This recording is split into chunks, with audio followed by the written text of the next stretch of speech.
ओम नमः शिवाय। शिवजी सदा सहाय। ओम नमः शिवाय। गुरुजी सदा सहाय। त्रिविध दीक्षा का निरूपण, शक्तिपात की आवश्यकता तथा उसके लक्षणों का वर्णन, गुरु का महत्व, ज्ञानी गुरु से ही मोक्ष की प्राप्ति तथा गुरु के द्वारा शिष्य की परीक्षा। श्री कृष्ण बोले, भगवान आपने मंत्र का महात्म्य तथा उसके प्रयोग का विधान बताया जो साक्षात देव वेद के तुल्य है।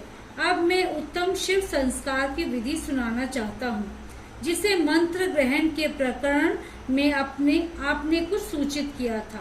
वह बात मुझे भूली नहीं है।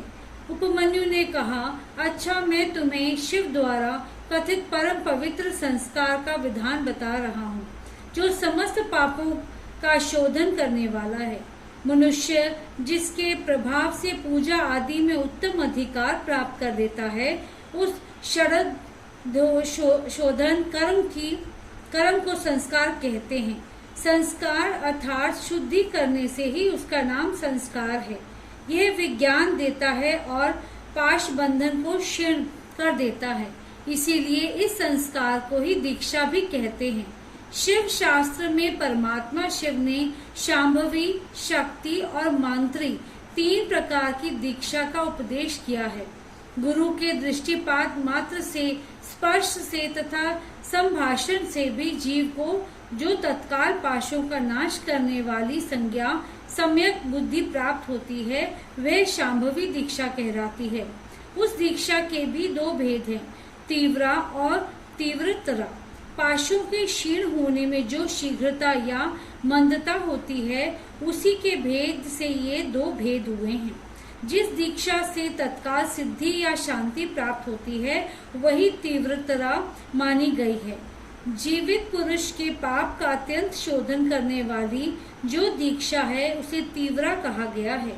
गुरु योग मार्ग से शिष्य के शरीर में प्रवेश करके ज्ञान दृष्टि से जो ज्ञानवती दीक्षा देते हैं, वह शाक्ति कही गई है। क्रियावती दीक्षा को मंत्री दीक्षा कहते हैं। इसमें पहले होम कुंड और यज्ञ मंडप का निर्माण किया जाता है। फिर गुरु बाहर से मंद या मनंतर उद्देश्य को लेकर शिष्य का संस्कार करते हैं। शक्तिपात के अनुसार शिष्य गुरु के अनुग्रह का भाजन होता है।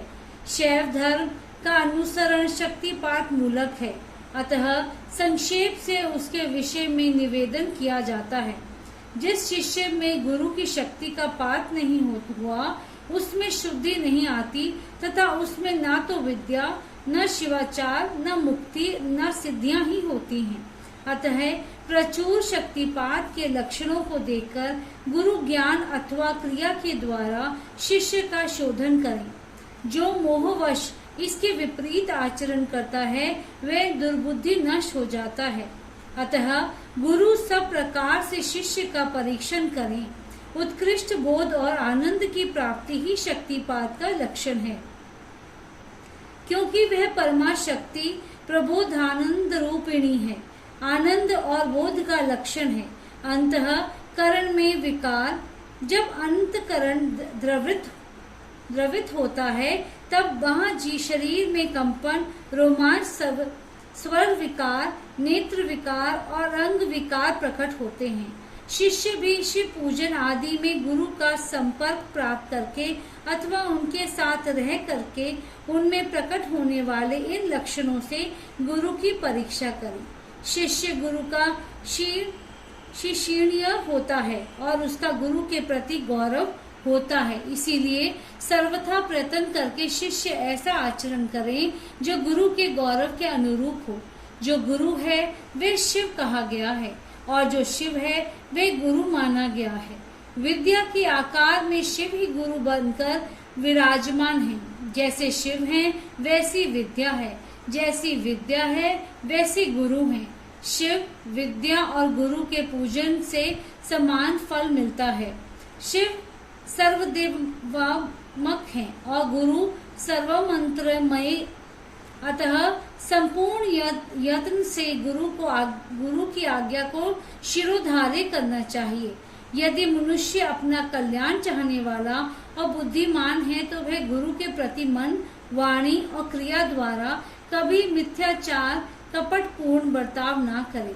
गुरु आज्ञा दे और या ना दे, शिष्य सदा उनका हित और प्रिय करे। उनके सामने और पीठ पीछे भी उनका कार्य करता रहे। ऐसे आचार से युक्त गुरु भक्त और सदा मन में उत्साह रखने वाला जो गुरु का प्रिय कार्य करने वाला शिष्य है, वही शैव धर्म के उपदेश का अधिकारी है। यदि गुरु गुणवान, विद्वान, परमानंद का प्रकाशक, तत्व वेता और शिव भक्त है तो वही मुक्ति देने वाला है, दूसरा नहीं। ज्ञान उत्पन्न करने वाला जो परमानंद जनित तत्व है और जिसने जान लिया है, वही आनंद का साक्षात्कार करा सकता है। ज्ञान रहित नामात्र का गुरु ऐसा नहीं कर सकता। नौकाएं एक दूसरे को पार लगा सकती हैं, किंतु क्या कोई शिला दूसरी शिला को तार सकती है? नाम मात्र के गुरु से नाम मात्र की ही मुक्ति प्राप्त हो सकती है।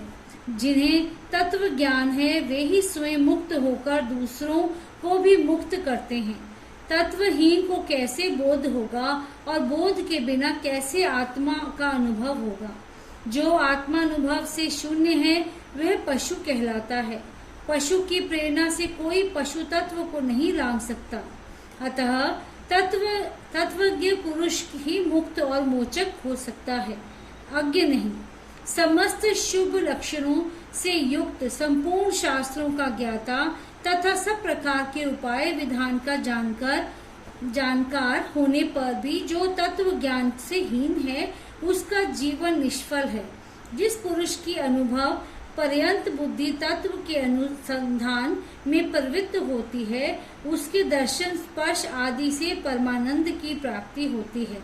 अतः जिसके संपर्क से ही उत्कृष्ट बोध स्वरूप आनंद की प्राप्ति संभव हो, बुद्धिमान पुरुष उसी को अपना गुरु चुने, दूसरे को नहीं। योगी गुरु का जब तक अच्छी तरह ज्ञान न हो जाए, तब तक विनयाचार चतुर मुमुक्षु शिष्यों को उनकी निरंतर सेवा करनी चाहिए। उनका अच्छी तरह ज्ञान, सम्यक परिचय हो जाने पर उनमें सुस्थिर भक्ति करें। जब तक तत्व का बोध न प्राप्त हो जाए, तब तक निरंतर गुरु सेवन में लगा रहे। तत्व को ना तो कभी छोड़ें और ना किसी तरह भी उसकी अपेक्षा ही करें।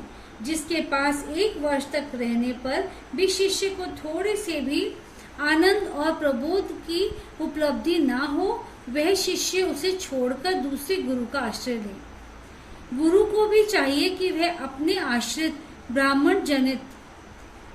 ब्राह्मण जातीय शिष्य की 1 वर्ष तक परीक्षा करे, क्षत्रिय शिष्य की 2 वर्ष और वैश्य की 3 वर्ष तक परीक्षा करे।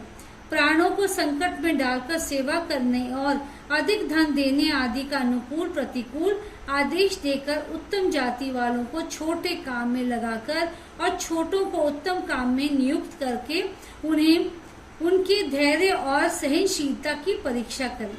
गुरु के तिरस्कार आदि करने पर भी जो विषाद को नहीं प्राप्त होते, वे ही संयमी, शुद्ध और तथा शिव संस्कार कर्म के योग्य हैं।